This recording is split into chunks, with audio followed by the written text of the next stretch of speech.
MMA Weekly. All right. Oh, do I need to stand up?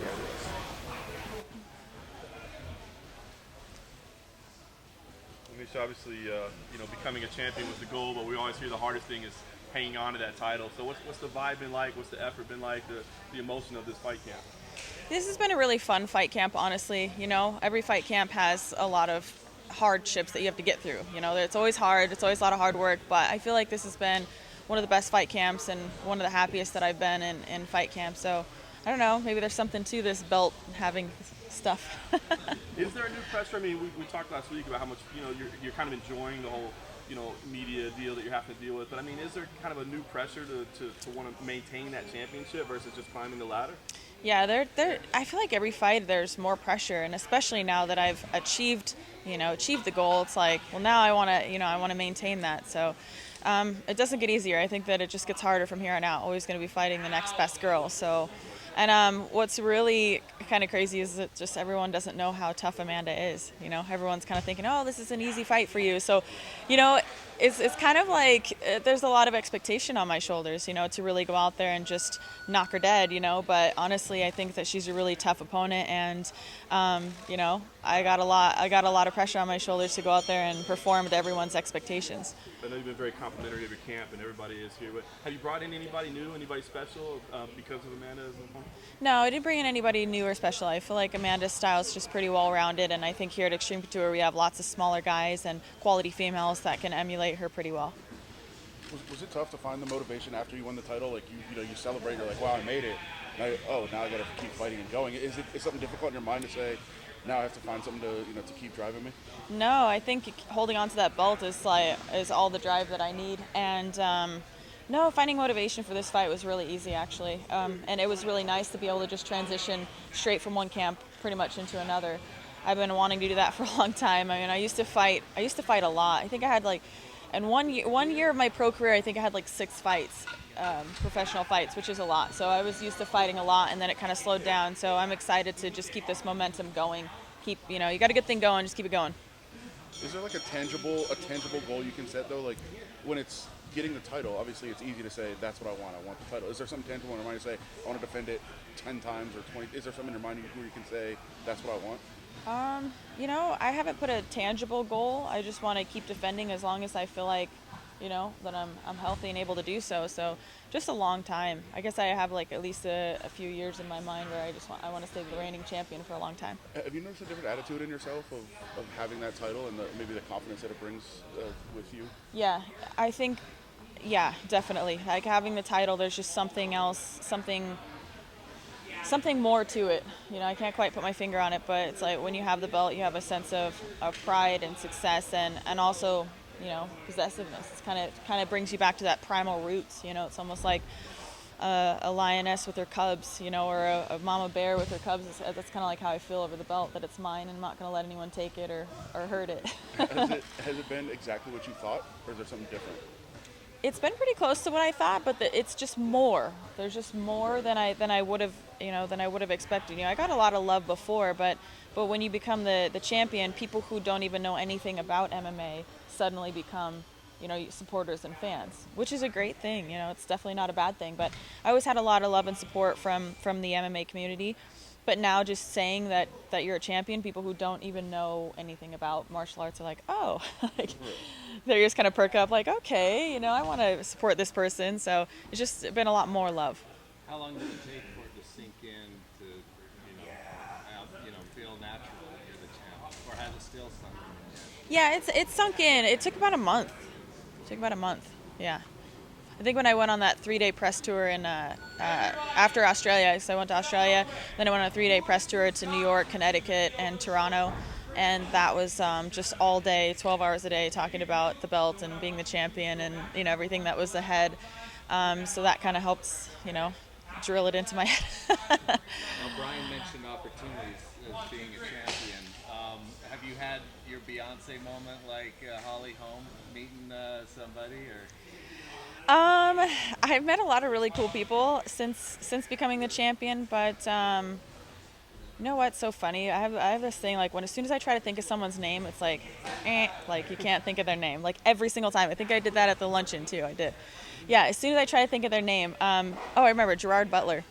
That was really cool. He was at my fight and like came backstage and shook my hand and said congratulations, So obviously watched him on 300 and stuff, and I thought what an amazing, what amazing talented actor he was. So that was pretty cool. One of the highlights for sure. You're more excited than ever though. Like everybody's calling you out, Cyborg is calling you out again. How does it feel for you? Like we're preparing for an important fight, but you still have people talking about you all the time. I feel like that's a good thing as the champion if you have a lot of people gunning for you. A lot of people should be gunning for me. They want what I have, but that just gives me more motivation to protect it. So, and I've had a target on my back for a long time, even not as the champion. I was still heavily targeted as someone who, people thought if they could beat me, then they could get a title shot. So I've been targeted for a long time. So that's nothing new. As a champion, they just want something more than they did before. But I've been, I was beating them not as a champion. I'll continue beating them as the champ. So do you pay attention, like when they start talking to you on Twitter or like trying to send you messages through social media or something? I've just been ignoring it because I really want to stay focused on Amanda. I don't need any other distractions. I don't need to think about anybody else but Amanda. And she has 100% of my dedication. I'm not training for anybody else but her. And I've just been ignoring it. Cyborg was pretty excited at your willingness to fight her, though. She came out with an idea of 140 in New York City. Do you still like that concept? Do you think it's possible? It's just not something I'm focused on at the moment. I'll have to wait until after this fight to be able to address that and talk to the UFC, but I just really, really don't want to look ahead. I don't want to look past Amanda. I just feel like that's just such a big mistake. You start focusing on future fights and you let the one that really mattered slip through your fingers. And like I said, I've been seeing a lot of belts changing hands recently, a lot of single-time defenses, and I don't want to make that mistake. So I really think that I have got to stay grounded as much as the media and the fans want to know more what's next. It's like I can't give you what's next until what happens. When you get asked about Ronda all the time, how exhausted are you about those questions, and what do you have to do to put them to rest? It seems like you have to answer. I just have to tell you guys to shut up. No, I get asked about Ronda all the time. It's one of those things that I've just had to become accustomed to. But she's just not where my focus lies right now. So it's just got to be focused on the task at hand. Can you talk about Amanda a little bit? I know you talked about her being well-rounded, but in comparison to everybody else you fought, what does she bring to the table that's actually different than a Ronda or a Kat or a Holly? I think Amanda has a lot of power in her hands, and she's not afraid to use it.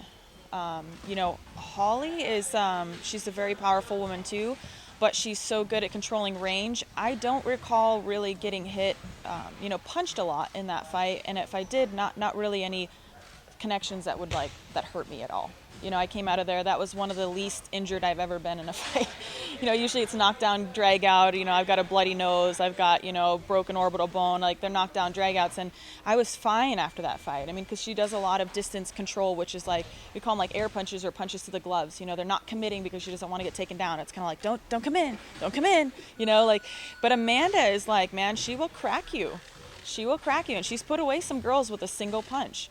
So she's got this kind of Brazilian ferocity to her, and she's very, you could tell she's very prideful when she fights. She's going to lay it all out on the line, and I like that. She's not too safe about anything. Like, she's really going to go for it, and I think that's why she has so many first-round finishes, because she goes out there and she puts the heat on people. She puts pressure on people, and a lot of people, she gets them to fold. We kind of saw that with Sarah McMahon. She put the heat on Sarah McMahon. Obviously, she has great finishing abilities, not only on the feet, but on the ground. So, she's dangerous everywhere, honestly. Yeah, and she has some judo, I heard. So, she's got a very well-rounded game. I'm sure you saw your buddy Vegas Dave put $1 million down. Yeah, I did see that. Obviously not that you owe him anything. Crazy but, man. What does that feel like? Knowing somebody putting $1 million cash on you to win a fight. Well, it's good for me because he's pretty good at picking fights. So gives me a little more confidence. Like, yeah, he knows what he's talking about. Gonna make the man some money. Have you ever put some money down on a fight? Yeah, I have before. I put down money on Paige and Rose. So I put money on Rose. On that fight. I put money on Rose. I really thought that they had her as such an underdog, but I thought she had a great. I thought she was going to win that fight. Yeah. Brian mentioned that you guys got a hyperbaric chamber. Yeah, we did. Yeah, tell us about that and how that helps with the training. that's just amazing. It's just a recovery tool, essentially. So you go in there for an hour, hour and a half. I do that every day, sometimes twice a day if I can, and it just hyperoxygenates your blood and helps you to recover a little bit quicker. So that's the name of the game. It's like those little tiny things, little nuances, little edges that you can get, because we all come here and we work really hard. We're all, good athletes. We all have a skill set, but what can you do in your downtime to recover faster so you can come back fresher for your next training session? So that's really the evolution of the game. So I feel like I'm definitely a step ahead of the curve with this hyperbaric chamber. It's great. You mentioned, rolling right into another training camp. After this fight, are you going to do that again, or do you want to take some time off? After this fight, I would like to take some time off. August will be my 30th birthday, the Dirty 30. So I got to enjoy that a little bit, take some time, and I'll enjoy a little bit of the summer for sure. So you expect to fight again before the end of the year, or do you want to? Yeah, right around the end of the year is what I'm thinking. November, December, or something like that. Anybody else? Awesome. All right, thank you guys.